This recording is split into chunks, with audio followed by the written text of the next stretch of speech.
Cartoon Power Rankings! Yeah, it's me, Al Davis. I've taken some time off from haunting Roger Goodell to bring you this week's Cartoon Power Rankings. The Patriots top our power rankings, and apparently Patriots quarterback one Mr. Tom Brady celebrated this by taking a selfie with a lovely Hispanic woman. Now, I don't know what a selfie is, but it doesn't sound like something you need a woman to perform. The Broncos have managed to stay hot, which is surprising because I was sure the state of Colorado was going to implode into an orgy of violence once it became legal to shoot up on the weed there. The Cowboys were at number 2 until they lost to the lowly Redskins in front of the whole nation on Monday night. Speaking of number 2, one time, Jerry Jones and I picked up a couple of B-girls and drove to Tijuana. Anyway, Jerry tells this girl he'll give her $100,000 and a new caddy if she can show him something he's never seen before.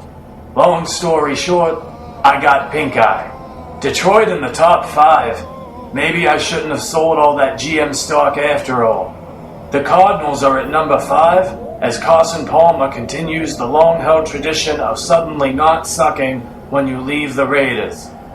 The Colts get position 6. Of course, they play in the AFC South, so it really is so easy a caveman can do it. They still airing those funny caveman commercials, right?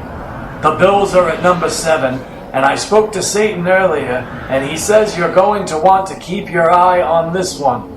If they move any higher, it unlocks the first grade seal of the apocalypse. The Eagles go to number 8 by being prepared. Just in case Mark Sanchez doesn't work out as a backup quarterback, the Eagles have Matt Barkley primed and ready to not work out. That was a tough loss to the Saints. The internet says someone named Olivia Munn is to blame, but I've never heard of him. The Chargers might soon drop out of the top 10. Phillip Rivers threw a fit with both his center and his Pilates instructor this week. The Bengals are sitting pretty at 11. I hope they aren't too banged up with the Jaguars coming to town. It would be a real blow to the Jags' morale if they lost to a banged up and injured team. The Ravens lost to the Bengals. How you let a ginger run a sneak on you, I'll never know. I can appreciate the Steelers wearing throwback uniforms. The problem is those uniforms were made for black and white TV. I have all the respect in the world for my old rival, the Chiefs. It's a fine organization, and I hope that the stadium burns to the ground so I can ghost pee on its ashes. At 15, the Dolphins are the best team in the state of Florida. The very best team in the whole state. The Cowboys' little brother is 16 already? They grow up so fast, time really does fly. The Browns won this week, but no amount of scrubbing is going to wash off the stain of losing to the Jaguars last week. The ungrateful city of San Francisco wants to run off Harbaugh because he's a hard ass. Why don't you folks just secede and join Canada? In my day, we sucked it up and kept fighting the Kaiser. The Seahawks come in at 19. First, Percy Harvin was a bad egg, now Marshawn Lynch. The Seahawks seem to be following the win a championship, then dismantle the team strategy pioneered by the Florida Marlins. The Saints manhandled the Packers with the help of Mark Ingram. Sometimes an investment in a player starts to pay off in year 4. Sometimes you draft Jamarcus Russell. 21. I think Cutler's insulin pump needs to be hooked up to his brain. Eli Manning is like when you ask for a Coke and the waiter says, "Is Pepsi okay?" I'm pretty close to suggesting that the Panthers hire Lane Kiffin to work with Cam.